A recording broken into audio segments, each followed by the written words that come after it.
Hello दोस्तों, स्वागत है आपका हमारे इस यूट्यूब चैनल पे लर्न विद इरशाद। आज के इस वीडियो में हम लोग सीखने जा रहे हैं क्लास 10th का 7 चैप्टर कोऑर्डिनेट ज्योमेट्री, जिसके अंदर हम लोगों ने पहला लेक्चर में डिस्कस कर लिया था डिस्टेंस फार्मूला और इस चैप्टर में हमें क्या क्या पढ़ना है। आज का ये वीडियो आपके लिए बहुत इंपॉर्टेंट होने जा रहा है, क्योंकि इस वीडियो के अंदर हम लोग सीखेंगे कॉलिनियर पॉइंट क्या होता है और किसी भी लाइन को कॉलिनियर हम लोग किस तरह से प्रूव कर सकते हैं। तो ये आपका एक्सरसाइज 7.1 का चौथा क्वेश्चन होने जा रहा है और विद कॉन्सेप्ट के साथ में। तो चलें इसका कॉन्सेप्ट सीखते हैं क्या होता है। जैसे कि कॉन्सेप्ट है, हमें सीखना है कॉलिनियर पॉइंट क्या होता है। तो कॉलिनियर पॉइंट का मतलब क्या कि जैसे मैं कहूँ ये एक आपका लाइन सेगमेंट है, ये आपका एक लाइन ए, ये आपका एक पॉइंट ए है और ये आपका दूसरा पॉइंट बी है। इसके ऊपर कोई तीसरा पॉइंट आ जाता है, लाइक आ गया सी। मतलब क्या कि अगर एक ही लाइन पे अगर 3 पॉइंट एग्जिस्ट करता है, एक ही लाइन पे अगर 3 पॉइंट एग्जिस्ट करता है तो वो आपका कॉलिनियर होगा, अदरवाइज नॉन कॉलिनियर होगा। अगर ये एक ही लाइन पे एग्जिस्ट नहीं करेगा तो उससे क्या होगा, जैसे मैं आपको बताऊं, ये एक लाइन है जिसका नाम हमने दे दिया P और इसका नाम दे दिया Q। अब दो लाइन, तो इस लाइन के ऊपर 2 पॉइंट तो लाई कर रहा है P और Q, और एक तीसरा पॉइंट मान लेते हैं यहाँ पे आपका, इसको मान लिया हमने O। तो क्या इसे हम लोग कॉलिनियर कहेंगे? तो ये कॉलिनियर नहीं होगा, क्योंकि जो आपका नॉन कॉलिनियर होता है ये ट्राइंगल फॉर्मेट बनाता है, इससे ट्राइंगल बनाया जाता है। अगर मैं इस लाइन को इससे मिला दूं और इस लाइन को अगर मैं इससे मिला दूं तो ये आपका एक ट्राइंगल बन जाएगा। तो इसीलिए नॉन कॉलिनियर आपका अलग होता है और कॉलिनियर आपका अलग होता है। तो कॉलिनियर का मतलब क्या कि एक ही लाइन पे आपका जो 3 पॉइंट है वो एग्जिस्ट करेगा तो कॉलिनियर होगा, अदरवाइज कॉलिनियर नहीं होगा। तो एग्जाम में आपसे पूछेंगे, आपको कोई 3 लाइन दे देंगे, 3 पॉइंट दे देंगे और आपको कहेंगे कि बताओ ये कॉलिनियर है कि नहीं है। तो आप किस तरह से उसको बता सकते हैं कि वो कॉलिनियर है कि नहीं है? तो उसको देखने से पहले अब इसका कॉन्सेप्ट हम सीखते हैं। जैसे कि अगर यहाँ पे बात किया जाए तो ए बी जो है वो आपका कंप्लीट लाइन है, ए बी जो है वो आपका कंप्लीट लाइन है।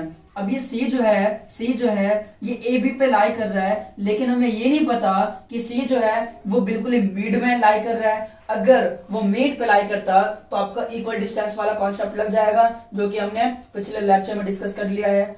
अब यहाँ पे कॉलिनियर में यही फर्क होता है कि जो कॉलिनियर है वो आपका कहीं भी एग्जिस्ट कर सकता है, चाहे वो मिडल में हो, चाहे साइड में हो, चाहे बी के बी साइड में हो, कहीं भी हो सकता है वो। अब हम इसे कैसे प्रूफ करेंगे? तो करना क्या आपको कि जो ए बी है, ये ए बी है, ए बी ये आपका कंप्लीट जो लाइन सेगमेंट ए बी है, ये ए बी को जो ओ है वो डिवाइड, जो ये सी है आपका, ये डिवाइड कर रहा है। तो डिवाइड करने का मतलब क्या कि मैं ऐसा कह सकता हूं कि ए बी मतलब क्या कि ये जो पूरा ए बी जो है मैं इसको कह सकता हूं कि अगर मैं ए सी का सम बी सी का सम ऐड कर दूं, मतलब क्या कि अगर मैं ए सी को बी सी के साथ ऐड कर दूंगा तो मुझे ए बी मिल जाएगा, तो यही आपका कॉलिनियर होता है। कॉलिनियर के अंदर क्या कि कंप्लीट लाइन जो होगा आपका, ये 2 टुकड़ों का सम हो जाता है, 2 टुकड़ों का सम हो जाता है, कंप्लीट लाइन 2 पार्ट का सम हो जाता है। बट ये तो कॉलिनियर का कॉन्सेप्ट हो गया आपका। बट हम लोग देखने जा रहे हैं डिस्टेंस फार्मूला के अंदर। तो डिस्टेंस फार्मूला में इसको हम किस तरह से अप्लाई करेंगे? तो आपको याद रखना है कि डिस्टेंस फार्मूला के अंदर कि जब the distance of A B, ये ए बी का जो इन डिस्टेंस फार्मूला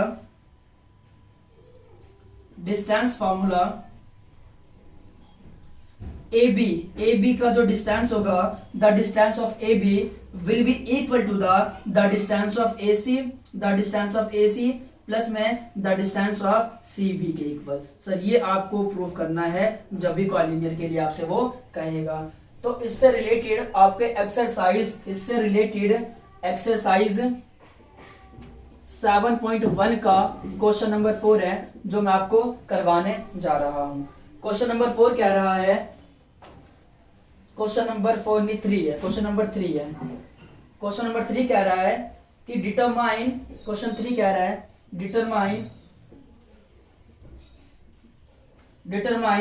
if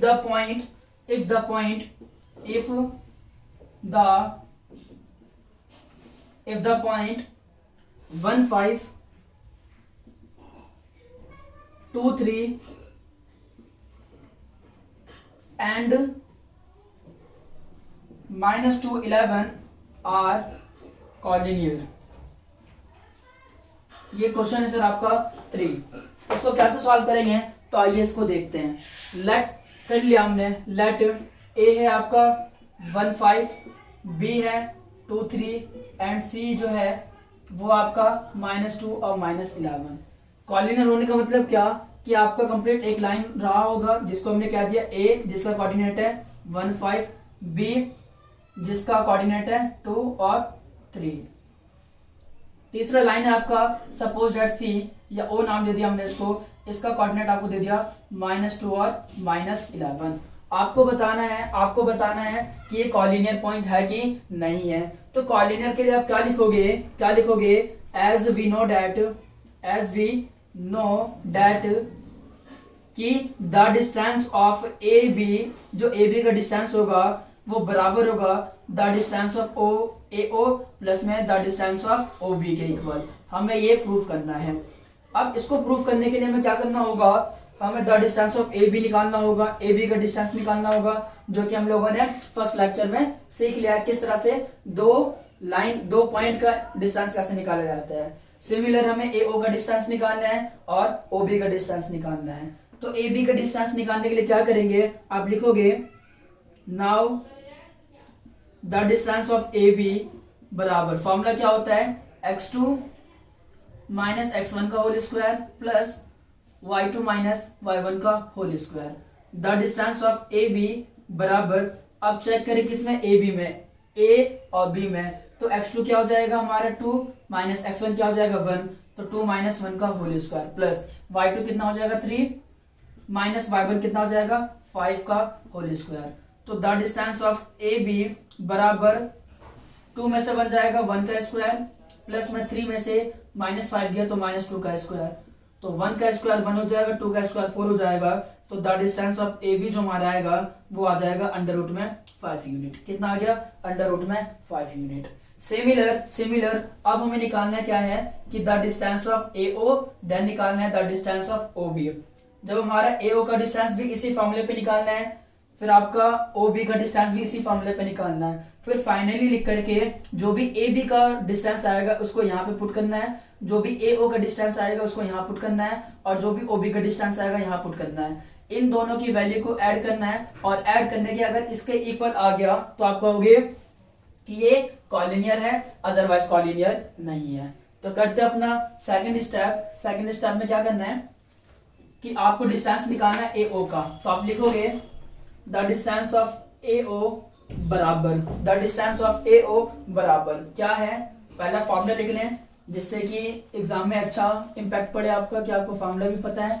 फॉर्मूला क्या होता है, x2 माइनस x1 का होल स्क्वायर प्लस में y2 माइनस y1 का whole square plus x2 minus x1 का whole square plus y2 minus y1 का होल स्क्वायर। तो द डिस्टेंस ऑफ ए ओ बराबर, आप चेक करेंगे ए ओ के अंदर, ए ओ में तो x2 कितना हो जाएगा -2, x2 कितना हो जाएगा -2 माइनस x1 कितना हो जाएगा 1, तो -2 माइनस 1 का होल स्क्वायर प्लस y2 कितना हो जाएगा -11 माइनस y1 कितना हो जाएगा 5, तो 5 का होल स्क्वायर। तो यहाँ पे क्या हो जाएगा -2 माइनस 1 -3 का होल स्क्वायर प्लस में -11 माइनस 5, तो माइनस माइनस प्लस होके माइनस हो जाता है, तो -11 माइनस 5 माइनस में 16 का होल स्क्वायर। अब क्या करना है आपको, -3 का स्क्वायर का मतलब क्या हुआ, -3 के स्क्वायर का मतलब क्या हुआ कि -3 के स्क्वायर को आपको 2 बार लिख के मल्टीप्लाई करना है। तो -3 माइनस माइनस प्लस हो गया, 3 3 9 हो गया, तो -3 का स्क्वायर का वैल्यू आपका 9 हो जाएगा। प्लस में इसी तरह से -16 का वैल्यू निकालने के लिए क्या करोगे आप कि -16 को -16 के साथ में आप मल्टीप्लाई करवाओगे। तो जब -16 को -16 के साथ करवाओगे तो माइनस माइनस प्लस हो जाएगा, और जब आप 16 को 16 से मल्टीप्लाई कैसे करोगे, तो 6 6 जा 36, 6 1 जा 6, 6 में 3 ऐड किया 9 हो गया आपका, 1 6 जा 6, 1 1 जा 1, तो 6 9 में 6 ऐड करोगे 5 हो जाएगा आपका, और 1 में 1 ऐड करोगे 2, तो 16 का स्क्वायर होता है आपका 256। देन क्या करना है आपको, 256 में 9 को ऐड करना है, तो 9 में 6 ऐड किए कितना हो जाएगा 15, 15 का 5, 1 कैरी इसको दे दिया, 5 में 1 ऐड किया 6 हो गया और 2 का 2 आ गया आपका एज इट इज। तो द डिस्टेंस ऑफ AO आ जाएगा आपका कितना आ गया 265, क्या आ गया 265, क्या आ गया 265। आप क्या करना है आपको सिमिलर आपको डिस्टेंस निकालना है किसका OB का, तो लिखोगे द डिस्टेंस ऑफ OB बराबर अंडर रूट में क्या है वह फॉर्मूला x2 माइनस x1 का होल स्क्वायर प्लस में y2 माइनस y1 का होल स्क्वायर। अब पुट करेंगे इसके अंदर x2 कितना है 2 है, x2 कितना है 2 है, माइनस x1 कितना है -2 है, तो -2 का होल स्क्वायर हो जाएगा, प्लस y2 कितना है 3 है, माइनस y1 कितना है आप कहोगे माइनस का 11, तो माइनस का 11 का होल स्क्वायर हो जाएगा। तो यहाँ पे आप आगे करोगे तो ये आपका 2 हो गया माइनस माइनस प्लस 2 हो जाएगा का होल स्क्वायर, प्लस में 3 हो गया माइनस माइनस प्लस हो जाएगा प्लस का 11 का होल स्क्वायर। तो 2 में 2 ऐड करोगे आपका 4 हो जाएगा, दैट मीन्स 4 का होल स्क्वायर, प्लस में 11 में 3 ऐड करोगे कितना हो जाएगा 14, तो यहाँ पे 14 का होल स्क्वायर हो जाएगा। तो 4 का स्क्वायर आपको कितना हो जाएगा, सेम वही प्रोसेस करोगे, 4 को 4 के साथ मल्टीप्लाई तो 4 4 जा 16 और देन 14 का स्क्वायर, तो 14 का स्क्वायर कैसे करोगे 14 को 14 से मल्टीप्लाई, क्योंकि स्क्वायर का मतलब क्या होता है कि उस वैल्यू को 2 बार लिख करके मल्टीप्लाई करना है। तो कितना 4 4 जा 16, 4 1 जा 4 5 हो जाएगा आपका, देन 4 1 हो जाएगा, तो 196 कितना आ जाएगा 196। तो 4 का स्क्वायर 16 प्लस में 14 का स्क्वायर 196, तो 196 में आप 16 ऐड करोगे तो 6 6 12 हो जाएगा, 9 1 10 1 11 हो जाएगा और 2 1 2 हो गया। तो आपका अंडर रूट में 2 1 2 आ जाएगा किसका द डिस्टेंस ऑफ OB का। यहाँ तक आपको कोई डाउट नहीं होना चाहिए। एक बार और रिपीट करते हैं कि हम लोगों ने करा क्या है कि आपको प्रूफ करना है कि ये जो लाइन दे रखा है आपको ये कॉलिनियर है कि नहीं है, डिटरमाइन करना है आपको।